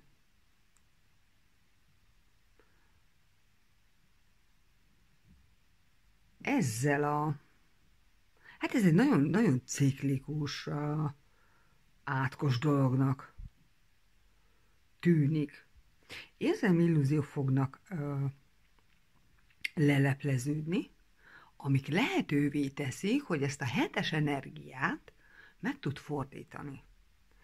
És egy érzelmi nyíltság és bizalom legyen belőle. Vagy azért, mert a belső férfias részeddel egyensúlyba kerülsz, vagy azért, mert jön egy olyan férfi energia, akiben már meg fogod látni, tisztán fogod tudni érzékelni, hogy ő ilyen és nem olyan. Tehát teljesen tisztán el fogod tudni dönteni, ez a döntésképtelenség, ez el fog, hát mondjuk azt, hogy elmossa az eső, vagy elmossa a vihar. Jó, tehát ez a Kelyhek 7-es tényleg ilyen illúziós energiák fognak kimosódni, és egy botok 3-ast kaptál, ami botok 3-as most azt jelenti, ugye mondtam, hogy megvan benned az erő ahhoz, hogy ezt a hajnalhasadást, ezt át tud vinni, tehát hogy ez az áttörés be tudjon következni. A botok 3-as azt jelenti, hogy az a lelki erő, ami benned van, ez a önmagad lelki értékelése, most nem tudom, hogy fogalmazzam meg, ez elő fog törni. Mert hogy ez a döntésképtelenség és ez a negatív lekötés a harmadik szemnek, tehát a képességeidnek a lekötése, ez lesz az, ami meg fog törni. Ez nyilvánvalóan jelenti majd azt is, hogy ezzel azért gyakorolnod kell, tehát fejlesztened kell magadban apró pici gyakorlatokkal keresél hozzá kristályt, mondjuk nekem a lapis lazuli működött a legjobban a harmadik szememmel, és gyakorlatozzál azon, hogy meg tud tisztítani, és vissza tud kapni a lelki erődet. Ha ez egy kapcsolat lesz, akkor fogod tudni érezni, értékelni azt, hogy te jelen vagy abban a kapcsolatban. Most így ez jön ezzel a botok hármassal, hogy esetleg a tisztánlátás hiánya, vagy a döntésképtelenség miatt érezhetted úgy is, hogy mintha te nem is lettél volna jelen azokban a kapcsolatokban. Na, még jött 4 kártya. Az uralkodó nő kártyája. Nagyon erősen a változás, nő és típusú energiák beáramlása. Ez lehet az is, hogy azzal, hogy ez a halál és a lányka energia visszavonul, meg tudod törni magadban, ezzel a saját belső dolgait közötti együttműködés fog tudni megerősödni olyan mértékben egyébként, amit lehet, hogy el sem tudták képzelni eddig. Mint mondtam, tényleg iszonyatos energiák vannak, úgyhogy nyugodtan gyakorlatoz abban, ami eddig nem működött, próbáld meg fejleszteni őket, meg fogod látni, hogy sokkal jobban működik, mint ahogy legutoljára azt mondjuk letesztelted. A kelyhek 4-es, azaz valamilyen érzelmi, stagnálás, elakadás. Ó, igen. A kelyhek 10-es, ugye határozottan egy elárultatás energia. Lehetséges, hogy ugye a kardok 10-es által képviselt elárulás energia az egy nagyon erős halál és a lájka energia volt. Ez fog feloldódni. Lehet, hogy úgy érezted, hogy mondjuk minden kapcsolatodban elárultak, és ez egy nagyon erős érzelmi megakadást okozott. Lehet, hogy volt egy darab bármelyik életedben elárultatás, amit cipeltél nagyon-nagyon sokáig, és lehet, hogy mert ez egy nagyon-nagyon erős energia, ez fog megtörni. Ugye befolyásolta a döntésképtelenség, az, hogy nem láttál tisztán, hogy el volt átkozva a harmadik szemed, most mondjuk ezt így, ezt fogod tudni megtörni, ezt a nagyon erős csalódottság érzést, és a kardok 10-essel ugye a 10-es az, amikor most szépen leülsz, és átgondolod, akár föl is listázhatod magadnak, hogy mi az, amit ebből most el fogsz tudni engedni. Ugye ez nagyon sokféleképpen megjelenik. Van egy olyan kártya, ahol a nőnek mondjuk itt is hátában van szúrva, de ez a kiengesztelés kártya, ugye mindjárt mondom, a sötét tükörből. Tehát, hogy nagyon sokféleképpen meg tud ez jelenni, ezek az elárultatások, viszont egy múltkori vetésben elmondtam, hogy lehetőséged van arra, hogy szépen egyenként ki tud húzogatni ezeket a kardokat, és már ne várjál másra. Mert hogy nincs értelme. Magadat kell először megmentened. És a következő energia pedig egy kardok 4-es. Tehát nem tudom, látod-e, hogy 4-10-4. Azaz, azzal, hogy ezt a ciklust lezárod, azzal, hogy megtalálod az erődet, megtalálod az érzelmeid teremtő erejét, azzal, hogy felszabadul a gondolkodásod, felszabadulnak a nőies energiáid, ezt az érzelmi szabadságbeli lefagyást gyakorlatilag, ezt át tudod alakítani, tudsz egy biztos alapot adni magadnak, és ez alapján, hogy hagyod a vihart, hogy kitisztítsa ezt az energiát, és nem adod fel a reményt, tehát ha szeretnél, ha kell, ha szükséges, add ki az érzelmeidet, omolj össze, majd utána állj fel újra. Minden egyes esetben, amikor kiadod magadból azt a rengeteg negatív érzelmet, amit ugye ezek tudnak generálni, mindig könnyebb lesz. Lépésről lépésre mindig könnyebbek lesznek ezek a dolgok. És erősebb lesz a reményed is. Fogod magadban érezni azt az erőt, és rá fogsz jönni, hogy mi volt az, amit nem láttál, vagy miért nem láttál, amit nem értettél, és ha most tényleg foglalkozol magaddal, és ráállsz ezekre, akkor nagyon-nagyon nagy sikereket fogsz tudni elérni benne. Nos, ennyi volt az információ, remélem tudtam segíteni. Köszönöm a figyelmet, sziasztok!